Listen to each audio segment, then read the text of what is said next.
a los vecinos de Carrús para mejorar su salud. Y nosotros ahora continuamos con más investigaciones porque se ha hablado mucho de lo que es la muerte y el morir, y aquí en Elche hay unas jornadas que se han convertido en un referente. Ya llevan por 19 años consecutivos celebrándose y esta semana empezarán el 14 y el 15 de mayo en el Centro de Congresos y también en el Salón de Actos de los antiguos juzgados, ahora campus de la Universidad Cardenal Herrera CEU. Las jornadas están abiertas al público, son gratuitas, pero también se retransmiten en directo vía streaming, y ayer mismo inscripciones habían más de 1.600 personas. Estas cifras ponen de manifiesto el interés que despierta el hablar del proceso de morir. Este año, la 19ª edición tiene un lema y es acompañar la vida hasta el final.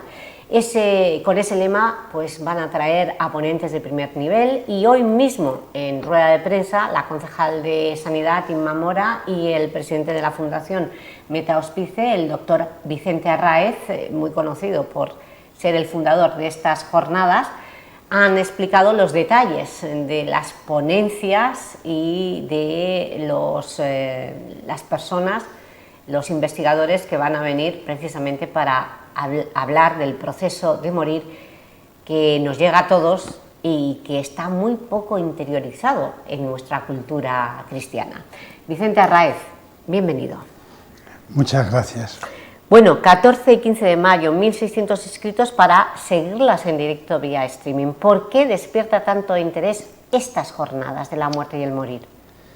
Creo que la sociedad se va abriendo a temas que son de todos conocidos, pero que cuesta mucho poder hablar de ellos porque nos conectan también con el sufrimiento cuando ligamos la idea de la muerte a la enfermedad.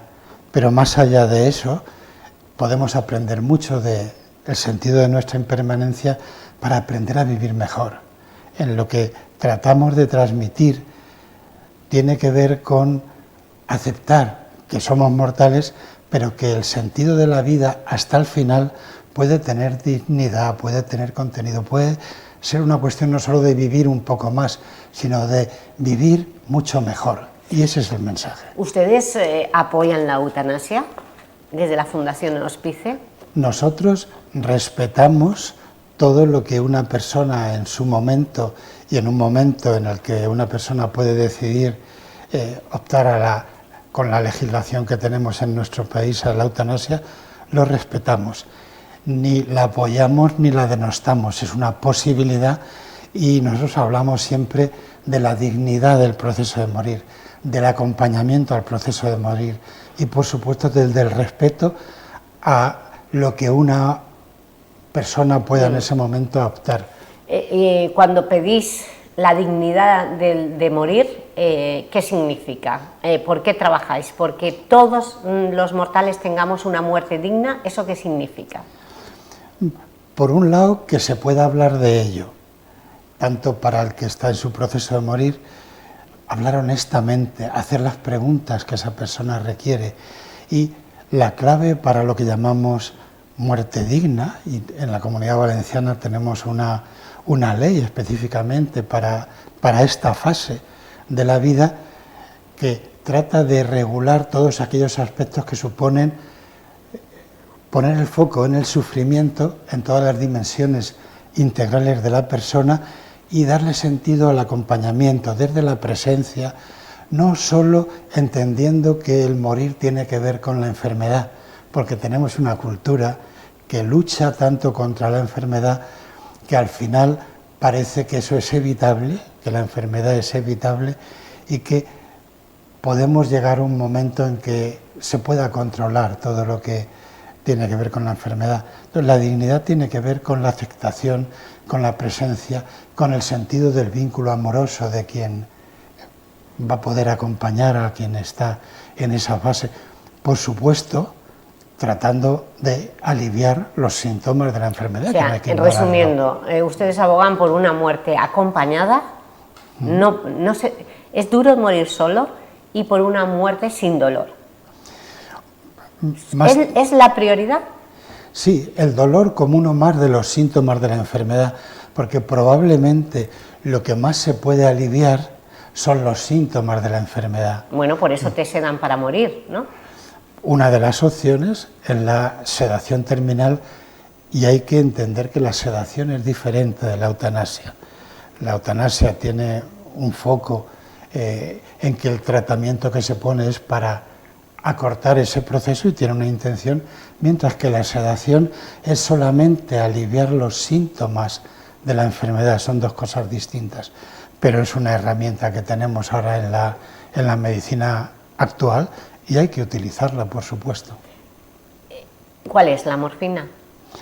Los derivados del opio, la morfina, pero hay más fármacos, porque los síntomas no tienen solo que ver con el dolor, pueden haber vómitos, pueden haber desde una situación de depresión, puede haber el dolor como uno de los síntomas más frecuentes, y para el dolor pues la analgesia con morfina todavía es un tratamiento ideal, pero hay muchos más fármacos, no se trata solo con morfina el dolor.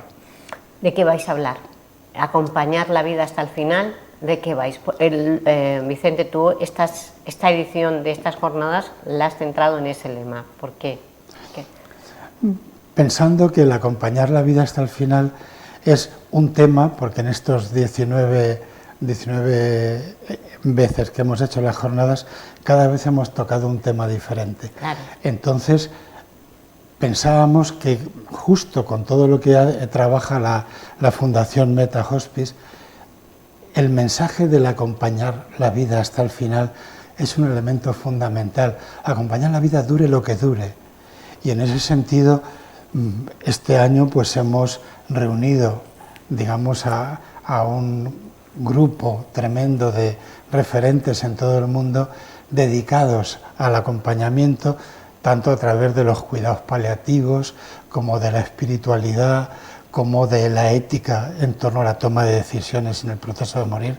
Vamos a tener una ponencia específicamente para poder hablar de los aspectos éticos que a veces generan controversias en la sociedad cuando hablamos de temas como la eutanasia, la sedación, la decisión de suspender un tratamiento centrado en la enfermedad, la opción que uno puede elegir de dónde quiere morir en un momento, con quién quiere morir, la importancia de lo que llamamos el testamento vital. El testamento vital, por ejemplo.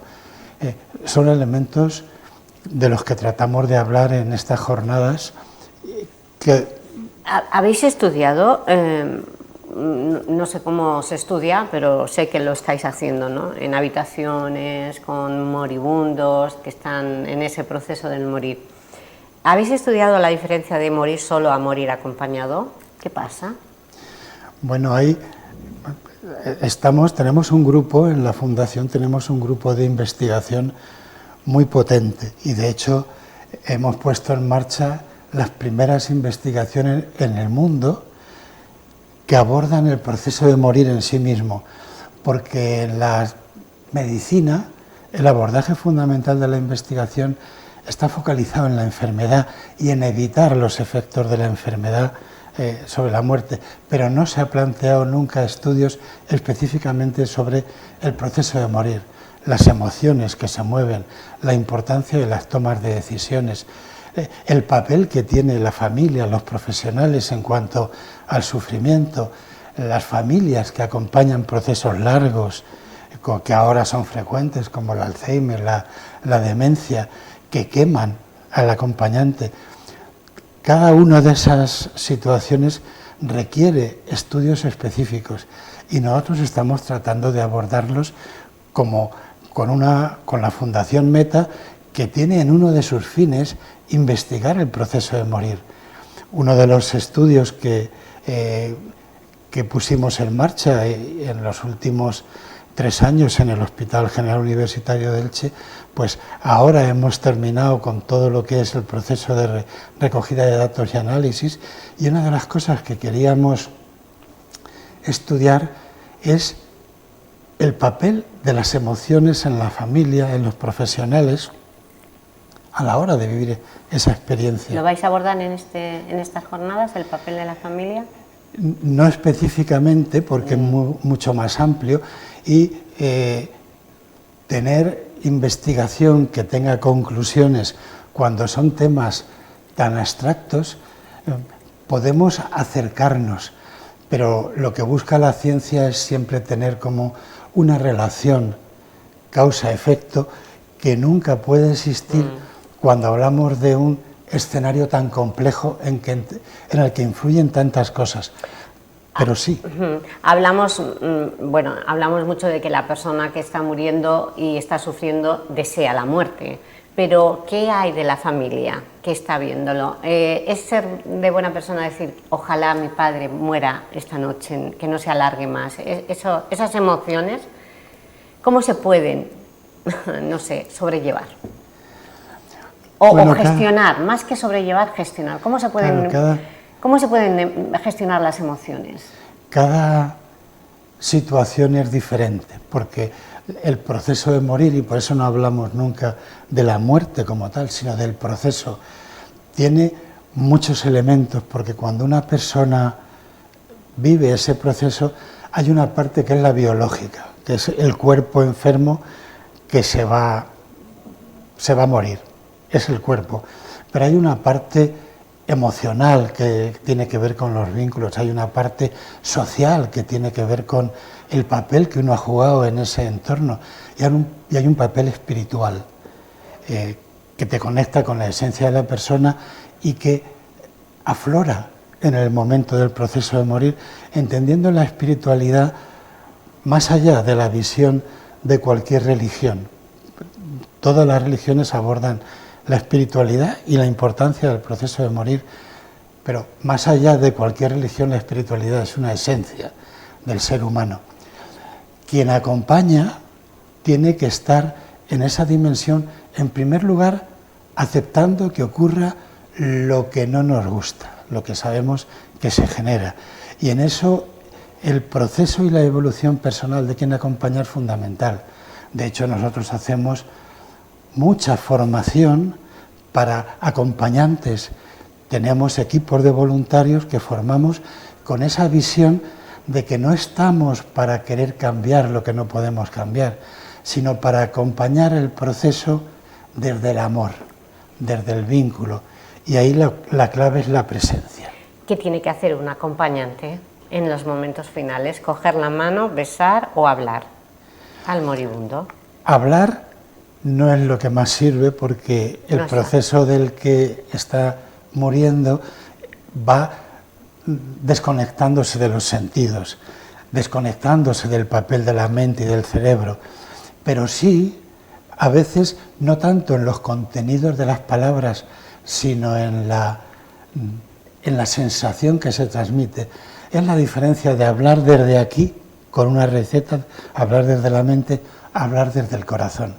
Lo que diga desde el corazón va a llegar como vibración, como energía, no tanto como una frase que yo pueda entender. Y hay una cosa que hicimos en un momento, la enfermería de la UCI de mi hospital presentó un trabajo en el que, para ver cómo cambiaban las familias en su proceso de acompañar, en que, como decías bien, a veces quiero besar a la persona que se va, quiero abrazarla, quiero impedir que se vaya, se proponía que el familiar colocase la mano debajo de la persona que está en proceso de morir.